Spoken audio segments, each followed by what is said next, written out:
Мінская вобласць можа пазбавіцца унікальнага прадпрыемства. Дзяржынскі доследны механічны завод ужо больш за 10 гадоў працуе без кацельні. У выніку ў цэхах зімой лёд, а людзі ў валёнках. Што гаворыць кіраўніцтва завода і калі ўмовы працы палепшаць? Алексей Кондратенко разбіраўся ў сітуацыі разам з камітэтам дзяржкантролю.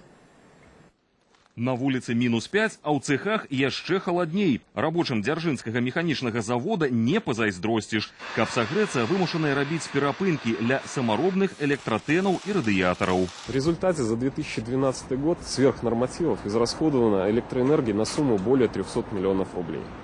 Не способствует экономии энергоресурсов и протекающая в цехах кровля, разбитые стекла в окнах. Віной усяму кацельня. Яна не працуе апошніх 13 гадоў. Зараз газовый бойлер заводу больш нагадвае пляцоўку для здымак фільмаў жахаў. За больш чым 10 гадоў тут шмат што знікла, астатняе пакрылась іржой.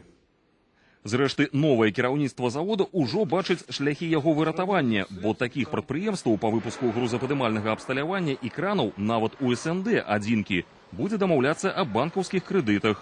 Восстановить котельную, восстановить энергохозяйство, то, которое мы сейчас с вами увидим, в каком оно осталось нам в наследство, это требуется, по скромным подсчетам, до 100 миллиардов. А ў суседняй уздзе ўжо іншая гісторыя. Як высветліў камітэт дзяржкантролю, 700 мільёнаў рублёў на эрганамічны кацёл тут знайшлі, але выкарыстаць яго не навучыліся. Современное котельное оборудование, установленное еще в марте 2011 года, до сих пор не введено в эксплуатацию. В результате, как и прежде, для обеспечения города горячей водой и теплом, предприятие продолжает эксплуатировать старые затратные котлы. Необходимо отметить, что только после проверки Комитета госконтроля в узде активизировали работу по вводу нового котла в эксплуатацию. Пасля такога імпульсу стала зразумела, калі, як мінімум ва ўздзенскім ЖКГ, год беражлівасці набудзе свой сэнс. В начале марта забираем с ремонта все оборудование по гидравлике, по шипе. То есть подающие транспортеры, когда мы сделаем, так, однозначно будем задействовать этот котел, переходим на местные виды топлива.